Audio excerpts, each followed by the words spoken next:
day by day. Presented by First Community Credit Union. Life is better with community. In agriculture, every season is different. It takes hard work, determination, and passion to keep a farm or ranch going year after year. At First Community Credit Union, we know and understand that passion for agriculture. Our local staff can help farmers and ranchers invest in new equipment, expand their operations, and prepare for whatever challenges may lie ahead. Together, we can achieve success now and for generations to come. First Community Credit Union, we're rooted in your future.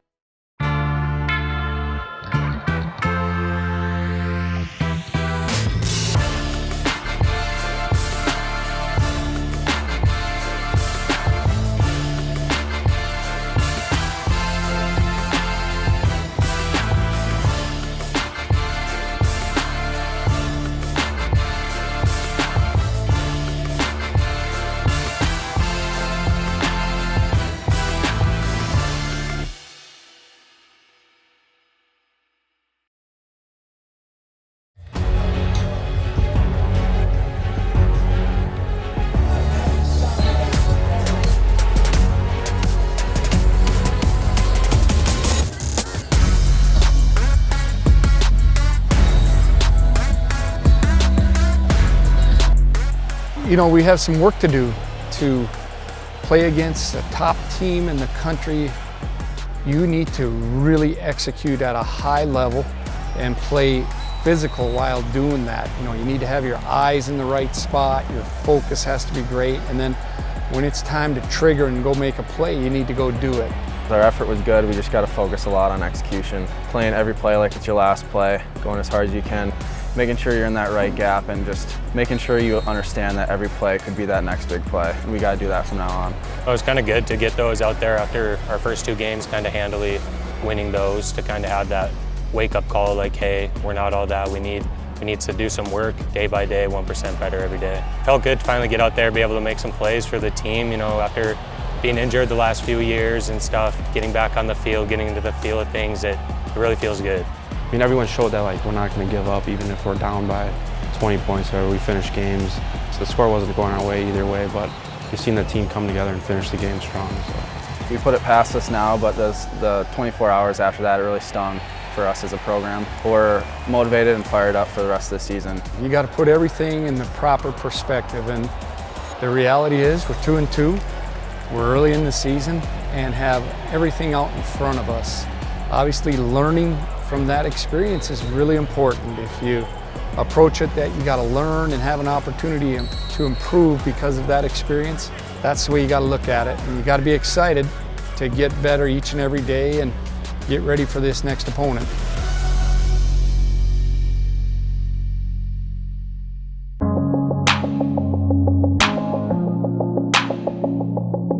The biggest thing that stands out about Coach Dosch is just his experience, and also is just energy and attitude every day. It's very motivational and contagious to us as a position group. Just him, he's coached so many outside linebackers over the years, and he's seen many skill sets. So for him to look at us and be able to coach us from previous years is a huge plus for us as a position group. And I grew up in a coaching household. My dad was a 35-year high school football coach, and he coached track and basketball and baseball, so I was around coaching my whole life and doing it my whole life, really. And got out of it as the years went on. The itch to coach came back, and it was probably always there just because of the environment. And you know, I was lucky enough to stay connected to the program, you know, working with Jack Michaels and the whole crew, and that allowed me to sit in on meetings and still stay connected to football, watch a lot of film with the coaches, and that was a positive for me, because then I felt like I stayed connected to football and stayed in touch with things. Overcame a bad penalty,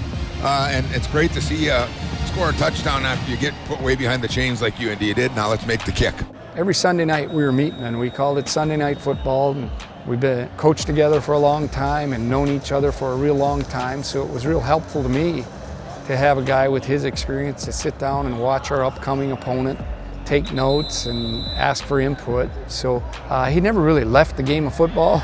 This is his passion, what he wants to do. So when we felt we had the right opportunity to have him be part of our staff, it just made perfect sense, and really pleased. He's excited to be out here. He has a lot of enthusiasm. He brings it every day. He's always consistent, has really good attitude and energy, and that just stands out. He's a friendly guy, great coach, always says hi, always talks you up. He's a high fives, everyone high five every day before practice. He's a good coach to have for sure. That's probably the thing I missed the most, really, was being around the coaches and players every day, you know, and just developing those relationships. And really, it keeps you young. It really does when you're around young people this much, and really the quality of guys that we have in this program. Not only at my position group, but really the entire program. It's just a bunch of real high quality guys. They're fun guys to be around, and again, my familiarity with the coaching staff for many years helps as well. So those are the guys you spend most of your day with, are coaches and players, and we got a great group of them here. So it's been a lot of fun for me. I feel like I understand what we're doing as a defense a little better. You know, this is my 5th year, so I kind of thought, you know, before Dosch, like I kind of knew our defense in and out, you know, but then once Dosch came in, he's really stressed learning what just even everybody's doing on the defense, even though it might not affect you per se, like just knowing where the nose tackle is going, you know, can help you with where your fold fit's going to be and stuff like that. So I think just making us a better students of the game is really what he's done the best of. You know, when you look at building a staff, you always want to mix, and he brings that experience factor, and where younger coaches can ask opinions, or he has a lot of confidence that he can bring forth opinions and a different look at things.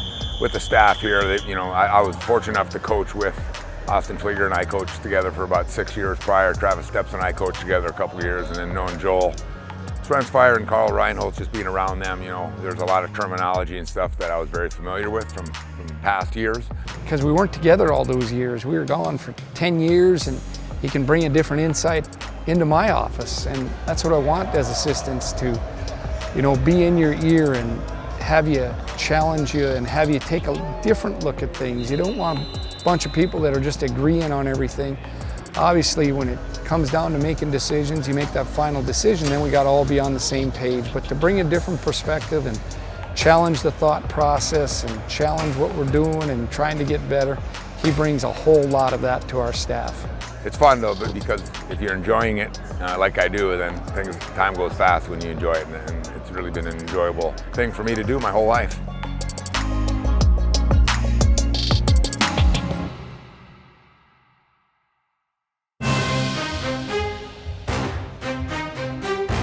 Yeah, it has been a month. You know, we're excited about our first 2 at home. Then we had 2 road trips and an open date. So 4 weeks since we've been at home, but we're excited to be back at home, homecoming. You know, we'll have a great crowd and they'll be into it. And obviously we got to make plays early and get the crowd into it and keep them into it by playing well. But it'll be fun to be back home. I know our guys love playing in the Alaris Center, and we get this great support from our community, and we're going to have a lot of people back in town celebrating their homecoming and getting back together, and to see former players is always a fun time of year. Yeah, a lot of family, a lot of alumni coming back. You know, it's always good to get a homecoming win, so we got to go out there and put on a show for the fans. When the fans come back, homecoming's a special week, I mean, for the whole Grand Forks community. Just being able to, all the events that go on in the area, I mean, and being able to play in front of the Grand Forks community on Saturday is just a lot more energy, especially in a home crowd. Playing against Western Illinois is going to be a fun weekend. Really proud of our fan base this year for showing up. It's going to be a great team in the Alaris Center, a little bit different than what we're used to, spreading us out a little bit. We're really excited to be home back playing in the Alaris Center. I think for our team, and specifically on defense, is getting back and playing a 60-minute game, which we haven't done yet, you know, and that's really important to us, is playing consistent and taking advantage of our opportunities. That's probably the biggest thing for the week, is getting back on track and how close to a 60-minute game can you play, and that's what everybody's striving for, and then we're still shooting for that, and that's we have that opportunity against Western Illinois on Saturday. Yeah, Coach Foyne always talked like winning all the games in October. I mean, just being 1-0 in October, just getting a win, a conference win on the board would mean a lot to, I mean, all of us, just being able to get a win on the board in the conference play. You know, we got to start fast. We got to protect the ball, you know, not give their defense turnovers. The defense has turnovers the last few weeks, so just get back to the fundamentals, you know. We had Boise, then a bye week, now we were at SDSU, but, you know, be home for Western Illinois and homecoming week, it's going to be a fun week.